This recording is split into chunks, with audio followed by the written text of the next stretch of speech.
She cleaned the Alpha King's wounds for a year, never knowing he remembered every word she said.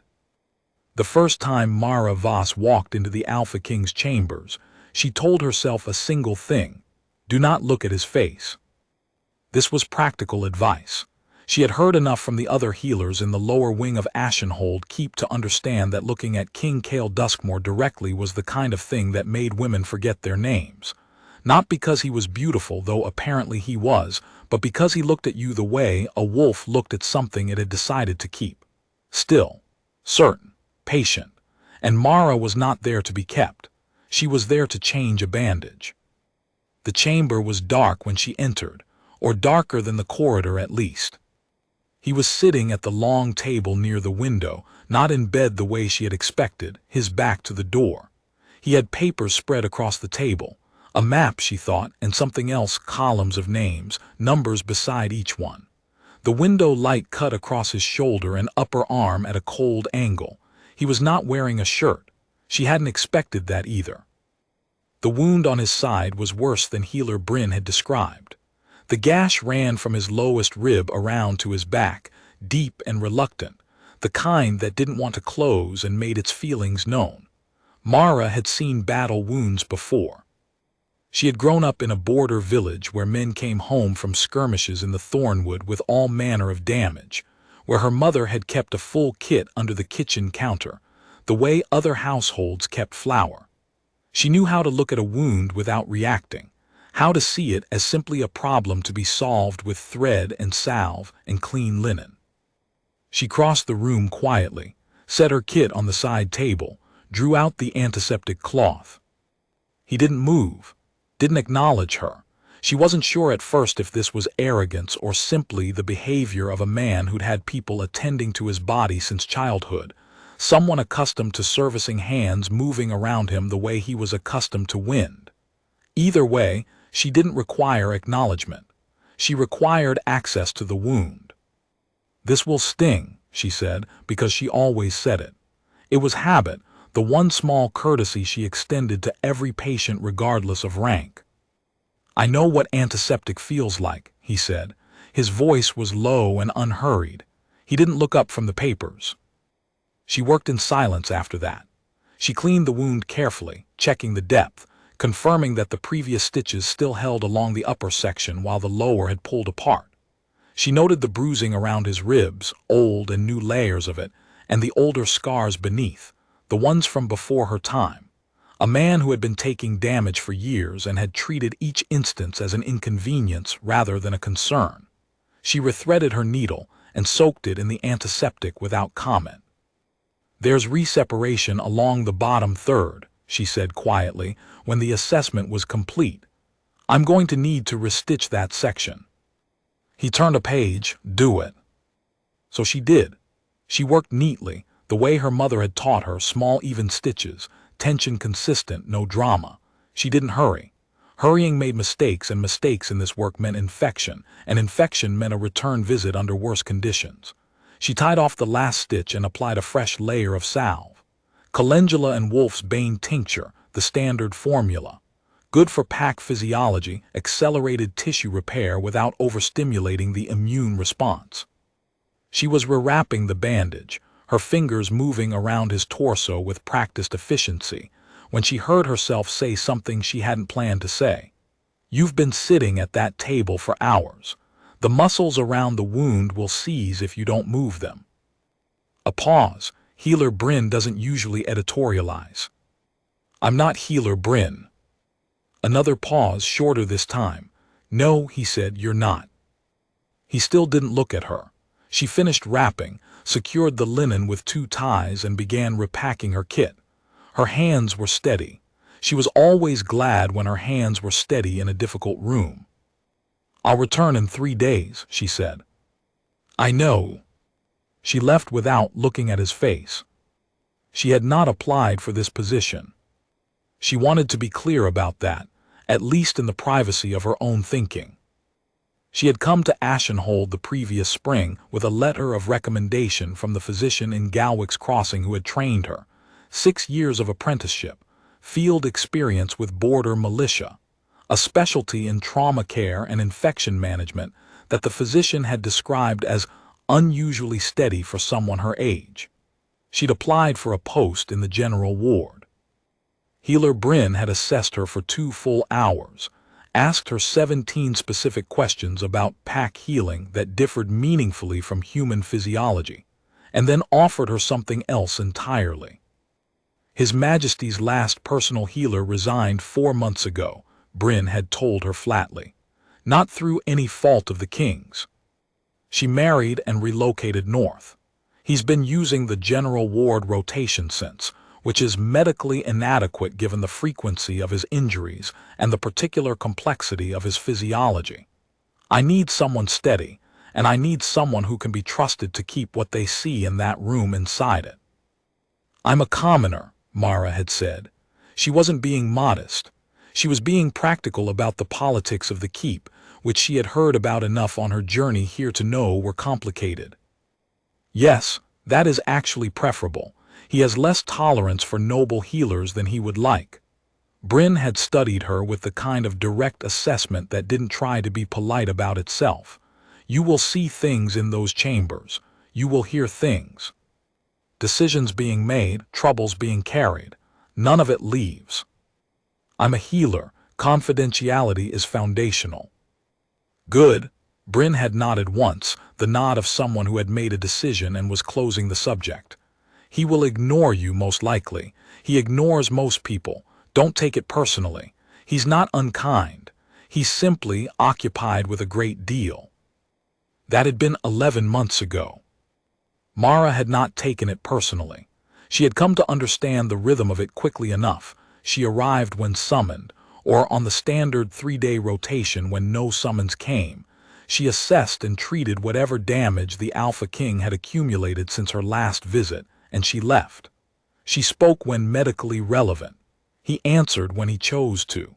Sometimes he was at the table with his papers. Sometimes he was standing at the window, looking out at the courtyard below with an expression she'd seen on older soldiers. The kind of looking that wasn't seeing anything in particular, but was doing something with the distance. Once she'd arrived to find him asleep in his chair, which she suspected had embarrassed him, because he'd been notably shorter in his responses for the following week. She learned his body the way healers learned bodies, not personally but precisely. The old scar running from his left shoulder blade down to his waist, a claw mark from some battle long before her time, deep-set, white with age. The newer damage that accumulated in seasons when the border disputes with the Eastern Pact territories flared into actual violence rather than posturing. The way his left shoulder always carried more tension than his right, the muscle there perpetually shortened, the way a fighter's dominant shoulder did when they led from that side year after year.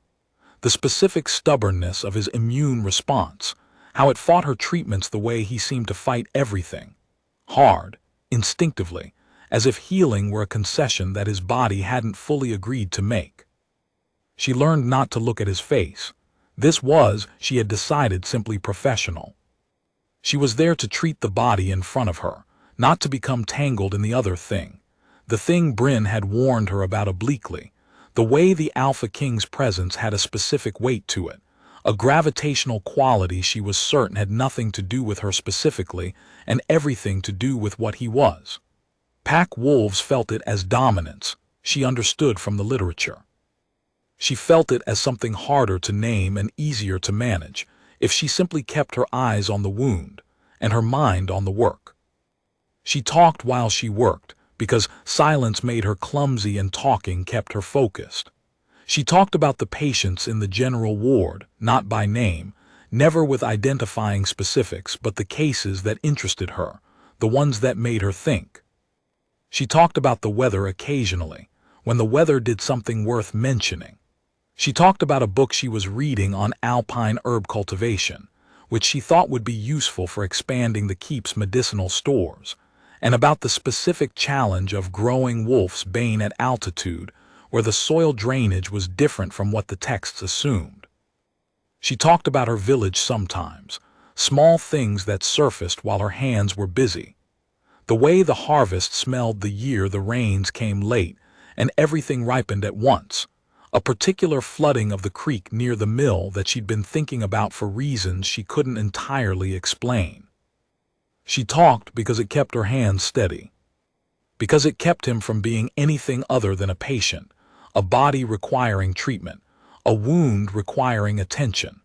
Because it was easier to be in that room with words filling it than with silence, which left too much space for the other thing to occupy. She never asked herself whether he was listening. The night he spoke first, actually spoke, not just responded, was in the 7th month during a hard winter freeze. She'd been called past midnight. One of the border skirmishes had turned serious, and he'd come back with a long cut along his forearm that needed immediate attention, and what she suspected, from the way he was breathing, was at least one cracked rib, though he would not let her test it properly because he had a war council beginning in 3 hours, and apparently, a cracked rib was not sufficient reason to postpone it. She worked fast. She didn't like working fast, but she was capable of it. The arm she could clean and close in under 20 minutes. The cut was long but not deep, nothing that had damaged the underlying structures. The rib she could wrap tightly enough to keep breathing functional if not comfortable. She'd wrapped 2 cracked ribs on border militiamen who'd gone straight back to their posts afterward, and she'd done it with her kit by firelight before.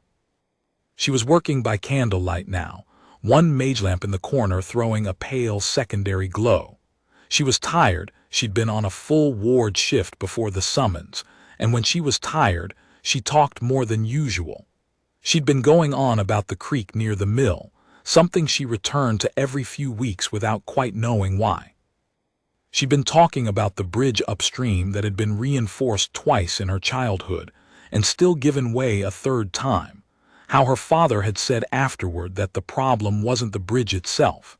It was that they kept building it in the same place. She finished wrapping his ribs and leaned back slightly, assessing the tension of the bandage, checking the intake of his breath. Then she heard him say, quietly, "Your father was an engineer." She looked up. This was a mistake.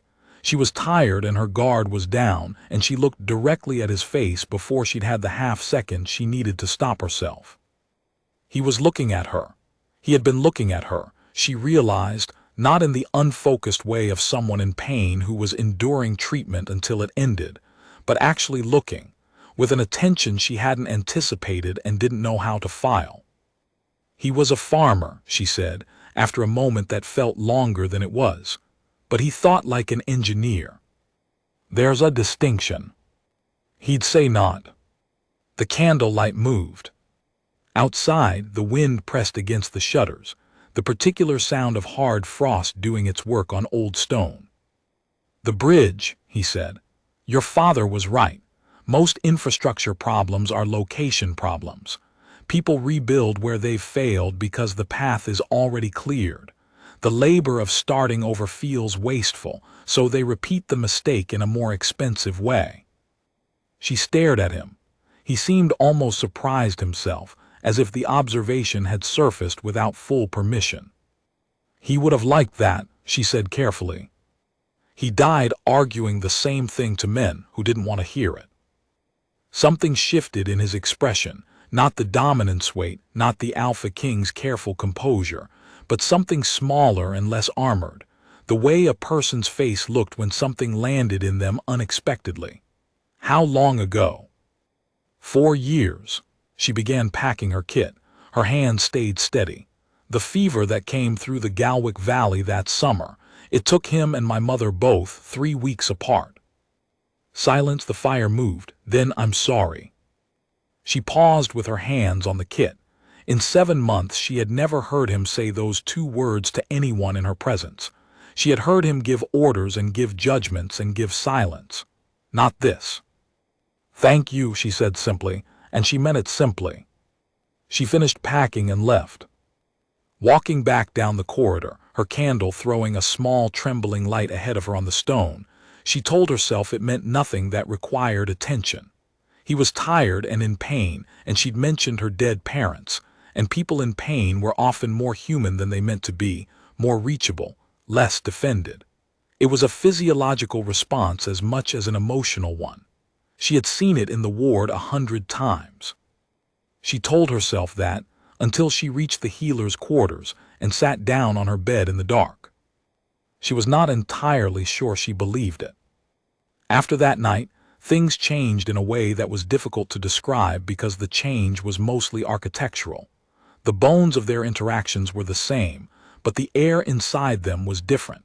She came, she treated, she left. He sat at his table or stood at his window. The routine held, but the silences had changed their quality. They were less like being ignored and more like being accompanied, which was harder to manage because it was harder to not notice. And he spoke more. Not a great deal, he was not by nature a talker, and she had understood that early, but occasionally something she'd said while working would draw a response from him. A short observation, sometimes a question that revealed he'd been following the thread of what she was saying. He commented on a patient case she'd described, a packed child with a persistent respiratory infection that the standard formulas weren't addressing, and made an observation about elevation changes in the northern wing of the keep that she hadn't considered, and that turned out to be relevant. He mentioned once that the Eastern Valley herbs she discussed grew wild in the ravine below the North Battlement, which she hadn't known, and which saved her 2 weeks of procurement time. Small things, practical things, things that would have been easy to chalk up to an alpha who simply paid attention to the details of his keep. Except that in the 9th month he said, without preamble, while she was treating a bruised shoulder from a training accident, "Did you expand the medicinal stores? The cultivation idea, the alpine herbs?" She blinked. "I wrote a proposal. Healer Bryn approved the concept, but the east-facing greenhouse section doesn't get adequate direct light in winter. I've been trying to find an alternative location." He was quiet for a moment. She worked along the bruised shoulder, checking for any fracture she might have missed beneath the surface damage. "The old courtyard off the northeast tower," he said. "Full winter light until mid-afternoon. The stone on 3 sides traps and concentrates the heat. It's been unused since my father's time." She stopped working for a moment. "I didn't know it was available." "It is now." She finished her assessment, wrote her notes and left. 3 days later, when she arrived on the rotation, the keep steward was in the corridor outside the healer's ward with a formal letter authorizing her access to the northeast courtyard for medicinal garden development, along with a requisition for 2 months of startup supplies. She stood in the corridor reading it twice, then folded it carefully and put it in her kit. She planted the first herbs in early spring, once the last frost had released the ground. She worked in the northeast courtyard in the mornings when she wasn't on ward duty, and she learned its light the way Cale had described it, full and concentrated in winter, long and golden as the season turned, the stone walls doing exactly what he'd said they would. The calendula came in fast and strong. The wolf's bane needed another month, but it was taking. She didn't mention any of this during her treatment visits. She didn't know why she didn't mention it. She only knew that it had become something that felt like it was hers. The courtyard, the growing things, the mornings with her hands in the soil, and she wanted to keep it separate from the room where she was the healer, and he was the king, and the professional arrangement between them had its clear lines. She told herself this was reasonable. In the 10th month, he started asking about her village more directly. Not intrusively, he never pushed, she would say that for him, but asking the way someone asked when they actually wanted to know, with the specific quality of curiosity that came from having thought about something before raising it. He asked about the creek by name.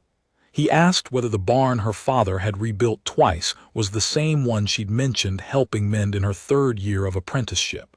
He asked about her brother. She answered each question honestly because she hadn't been trained to be evasive and didn't see the point of starting now. She noticed, somewhere in the middle of the 10th month, that he had retained every detail she'd ever mentioned. Not just the large things, the parents, the flood, the village name, but the small ones too. The particular smell of the late harvest, the name of the physician who had trained her, the case file on the packed child with the respiratory infection, which had resolved in the 4th month after she tried the elevation-adjusted formula, and which she had mentioned in passing once while treating a minor shoulder strain. He had been listening to all of it, for months, every piece she'd offered. "You've been listening," she said finally, one evening in the 10th month. She said it the way you said a thing when you'd been deciding whether to say it for a while and finally decided you had to. He was standing at the window. That had become his habit when she was there, not at the table but closer, as if the room had slowly rearranged its geography without anyone giving permission. "You talk while you work," he said. It seemed rude not to listen. "Most people don't bother." He looked out at the courtyard below. "Most people who speak to me are talking at me. There's a difference in how it sounds." A pause. "You talk the way someone thinks out loud, like the words aren't for an audience, like they're just happening." She applied the last of the salve to the shallow cut along his jaw. A sparring accident, 3 days old, nearly healed, and stepped back. "You've never asked me anything," he said then quietly. It wasn't an accusation. It sounded more like an observation he'd been carrying for a while. "In 10 months. Every other healer I've had in this room spent the first 3 visits asking about pack alliances, the border situation, whether I intended to name a second. One asked, at her 3rd session, whether I was considering a mate bond." A pause. "You've never asked me a single personal question." "I'm your healer," she said. "It's not my place." "No," he said. He turned slightly from the window, not enough to look at her directly, watching the courtyard. "That's not why. You made a decision at the beginning about who you were going to be in this room and what you were going to allow yourself to want from it. You've been very consistent." She put the salve jar back in her kit. Her hands were doing what they were supposed to do. "It seemed like the clearest approach," she said. "To what?" She thought about how to say a true thing without saying the whole of it. "To being useful without complicating things," she said. He was quiet for a long time after that. She finished packing and left, and in the corridor she walked at her normal pace and breathed at her normal rhythm and did not press her back against the stone or stand in the dark for longer than it took to orient herself toward the ward. She was being useful without complicating things. This was correct. This was what she had decided. The night she nearly lost her professional composure entirely was in the 11th month, during the first hard frost of early autumn. She'd come on the standard rotation, no summons, no urgency, just the scheduled visit. She had expected to find him at the table or the window. She found him instead at the fireplace, not injured in any visible way, but working through something interior, some pressure she couldn't examine with her kit. Pack alphas could carry physiological weight beyond their own bodies. The bond with the pack ran deep, and when the pack experienced loss or disruption, it registered in the alpha the way weather registered in old joints. She'd read the medical literature on it. She understood it clinically. She didn't understand it the way she understood it watching him sit in the firelight that night, his hands open on his knees and his shoulders carrying something that looked very like exhaustion. She did her standard assessment. His wounds from the previous visit had healed cleanly. The Wolf's Bane tincture and the improved calendar protocol had shortened his recovery time by roughly 1/3 over the course of the year. His left shoulder was still holding tension, as it always was. She worked through the standard checks methodically, and he sat in the firelight without his usual alertness, without the careful composure he maintained around almost everyone. "He was a good man," he said suddenly, while she was working on the shoulder tension. "I'm sorry." The pack member who died yesterday, 12 years in the border guard. He came up through the southern pack, transferred here after the consolidation. A pause. "I wrote the letter to his family this morning. I've written 12 letters like it this year. I read each one back to myself before I seal it to make sure I've said the right things. I'm not certain it helps." She kept her hands working, steady pressure, sustained rhythm. It helps the family, she said quietly. That a letter came at all, that it was written personally by the king, not by a secretary with a form. It doesn't feel like enough. It isn't enough, it's what's possible. She moved her hands along the muscle, working through the knot near the shoulder blade. The things that are enough are the things you did before he died. How you led, how you treated him, whether he felt the pack bond as something worth carrying. The letter is just what comes after. It matters, but it's not where the weight lives. He exhaled slowly.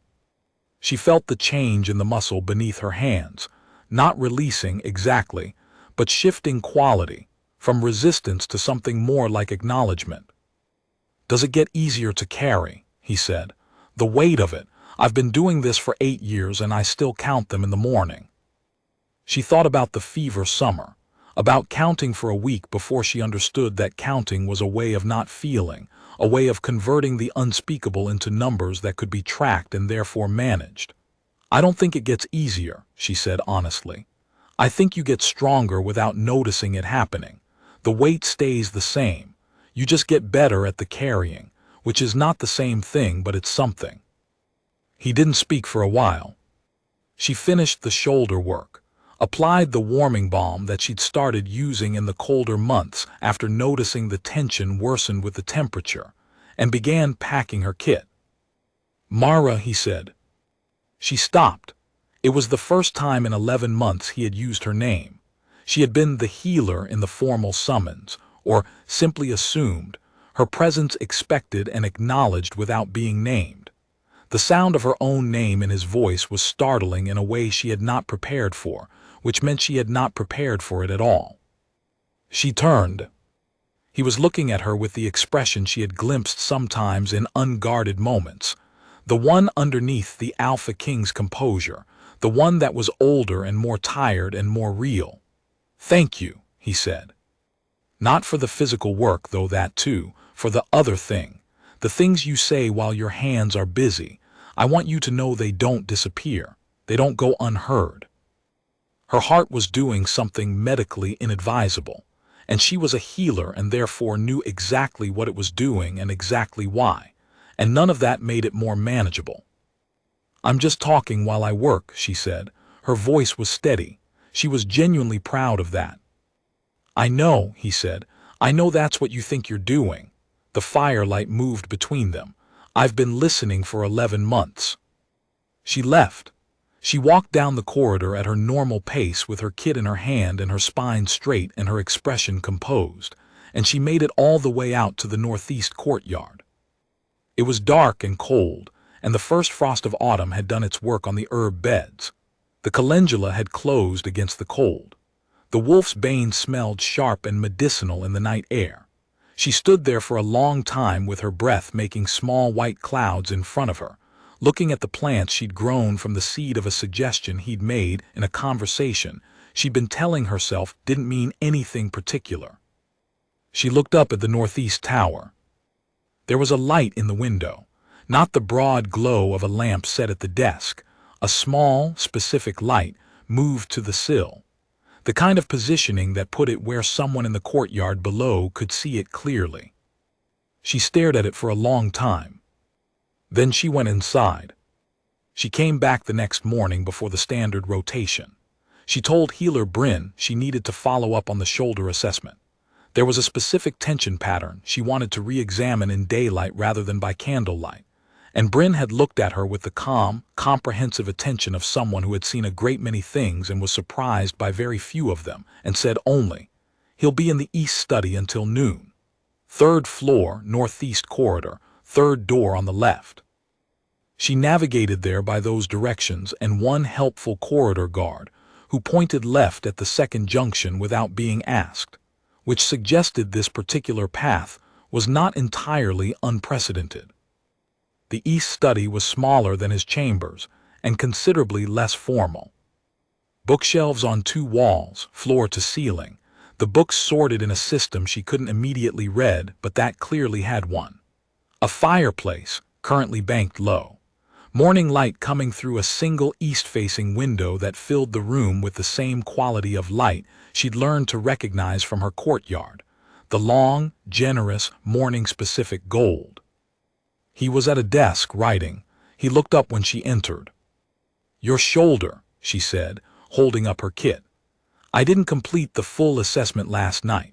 The tension pattern was responding, but I want to confirm there's no deeper muscle involvement before I adjust the treatment protocol." He looked at her for a moment. "That's why you came?" "Yes." A pause. "The healer's kit is convincing." She came to stand beside the desk. He turned in his chair, which positioned him at the angle she needed. In this smaller room, the proximity was different from his chambers. The chamber was large enough to keep them always at a functional distance, but here the desk was close to the window, and the bookshelves were close to the desk, and there wasn't much room for professional distance to operate in. She worked carefully, as she always did. Steady hands, methodical pressure. "There's a petition from the Eastern Valley Healers," he said, while she worked, "requesting expanded access to the keep's medicinal supply stores. Your herb cultivation is directly relevant to whether we can meet it." A pause. "I've been thinking about how to expand the capacity." "What were you considering?" "The old barracks on the south side have been empty since the border guard was consolidated 3 years ago. Full southern exposure. Existing water channels for irrigation. Better growing conditions than the northeast courtyard for the summer flowering varieties." She pressed carefully along the shoulder blade. The tension there had a specific character she'd been tracking for months, not the sharp resistance of an acute injury, but the settled, chronic compression of a body that had been carrying things for a long time. "You've been researching growing conditions," she said, more to herself than to him. "Someone mentioned that alpine cultivation was difficult in winter. I found myself curious about the alternatives." She stopped working. She was still at his shoulder, still close, and he was still seated, and when she stopped he turned his head slightly so that they were nearly at a level, her standing, him seated, the morning light between them and around them both. "You know everything I've talked about," she said quietly, "for an entire year." "Yes." "All of it, the farming, the creek, my parents, the alpine cultivation. The pack child with the respiratory infection, which resolved, by the way, I never told you." "I know it resolved. I asked Healer Bryn in the 5th month. She said you'd tried an altitude-adjusted formula and it worked." He paused. "The bone-setting book you called inadequate but kept returning to for the chapter on lateral fractures. The reason your left hand is slightly more callous than your right at the index finger base. The way you hold your thread when you stitch." Another pause. "The observation about my left shoulder leading, which I've been thinking about because you're right, and it's something I've known for years without examining why." She stared at him. "You were never looking at me." "I was looking at you every time you turned away." Something in his expression shifted, the careful composure coming apart at its edges to reveal the thing underneath it, patient and certain and deeply, specifically attentive in a way that made her chest ache with the simplicity of it. "You turn away frequently. You have a practice of it. You developed it deliberately." "I know I did." "I know you know." He was watching her with that wolf stillness, that quality of having decided something and being willing to wait as long as necessary. "You decided at the beginning who you were in this room and what you were allowed to be. You were very committed to it.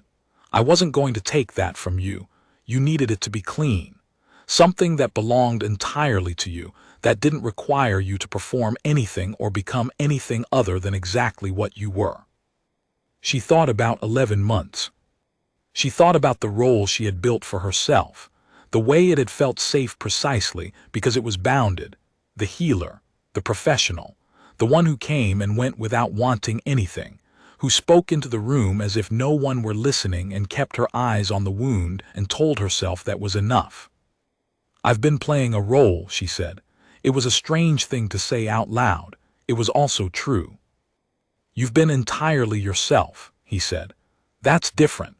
You've been more yourself in that room than anyone else I see in the course of a given week, possibly the course of a given year, which is not small." He held her gaze. The morning light was doing something specific to the color of his eyes that she hadn't let herself notice before and was noticing now. "You are the only person in this keep who treats me as though the answers to questions about me might be ordinary. As though the wound is just a wound, the silence is just tiredness. The title is just a fact rather than the central and most important fact." "It isn't the most important fact," she said, and it came out simply, without hedging, the way things came out when she was talking while her hands were busy and her guard was down. "The most important fact about you is that you read each letter 12 times before you seal it. That you asked Bryn in the 5th month about a pack child you'd never met because I mentioned I was worried about her. That you researched growing conditions for medicinal herbs because someone said winter cultivation was difficult, and you found that interesting rather than irrelevant." She stopped. Then, "that you moved a lamp to the windowsill at midnight." He was very still. "I was in the courtyard," she said. "I saw it." "I know you were in the courtyard," he said. "I saw you standing there. I saw you look up." The morning light was in the room and they were in it together, and she had run out of professional distance to retreat into. She had used all of it up. 11 months of careful management, and she had come back the next morning on a pretext so thin it barely deserved the name, and here she was. "I don't know how to do this," she said. It was the most honest thing she'd said in this room, and she'd said a great deal of honest things. "I've been your healer. I built it carefully to be only that." "You're still my healer," he said. "That doesn't change. That's never been the problem." A pause, and something in his expression did something she had not seen it do before, something that looked almost like uncertainty. The uncertainty of a person who was figuring out how to say a true thing and wasn't certain yet of its exact shape. "The problem, if there is one, is that I've been waiting 11 months for you to look at me long enough to see that I've already decided. And you are very careful about where you put your eyes." She exhaled slowly, a real breath, the kind she'd been managing without quite taking. "You've decided," she said. 11 months ago." He said it simply, the way he said everything simple, without fanfare, without excess. "The 3rd visit. You were rethreading your needle and you said, without looking up, that my immune response fought treatment the way some people fought sleep, out of habit rather than preference, because surrendering to it required trusting that the waking would come back. I've thought about that observation 300 times since then." She remembered saying that. She remembered saying it and immediately deciding it was too personal a comparison to have made to the Alpha King, and moving on quickly to something more clinical. She hadn't known he'd kept it. She hadn't known he'd kept any of it. All the small things she'd offered while her hands were busy, all the observations and stories and half-formed thoughts she'd let fall into the room without calculating their value. She'd thought they disappeared when she left. She'd thought they were the background noise of her own working rhythm, no more significant than the sound of her footsteps in the corridor. He had been building a collection, every piece she'd let fall, carefully kept. "My father used to say," she said quietly, "that the bravest thing a person could do was be completely themselves in front of someone who might not like it." "Your father was right about most things," he said. "He'd be pleased you think so." The corner of his mouth moved. Not quite a smile, she wasn't sure she'd ever seen a full one, but its exact vicinity, the nearest approach. It was, she discovered, more disarming than the smile would have been. She let herself look at him. Really look, without the professional management, without the careful limits she'd been maintaining like a structure she'd built to keep something out. He was watching her with that patient certainty, that specific attentiveness that had been there the whole time, all 11 months, and that she had been extremely committed to not acknowledging. "The northeast courtyard," she said after a moment. "The herbs are doing well. I should have told you." "I know they are," he said. "I can see the courtyard from my study window in the morning." A pause. "I look at it." "In the mornings," she said. In the mornings, she set her kit on the corner of his desk. Her hands were steady. They'd been steady in that room for 11 months, and they were steady now, which was not remarkable except that she felt it differently, not as the evidence of professional control, but as something more like groundedness, the kind that came from knowing where you were. "I need to finish the shoulder assessment," she said. "I know. And then I need to go to the general ward. I have morning rounds." "I know that too." She stepped back to his shoulder and completed the assessment, properly this time, and found what she'd expected. The chronic compression was beginning to respond to the new protocol, the right side tension equalizing slowly toward balance. She noted it in her records. She completed the documentation the way she always did, careful and specific. 3 days, she said when she'd finished. 3 days, he agreed. She picked up her kit and walked toward the door. She was nearly there when she stopped. She wasn't entirely sure why she stopped. She had what she'd come for. She had more than she'd come for. She had enough to think about for the next 3 days and beyond. But she stopped. "Kale," she said. It was the first time she had used his name.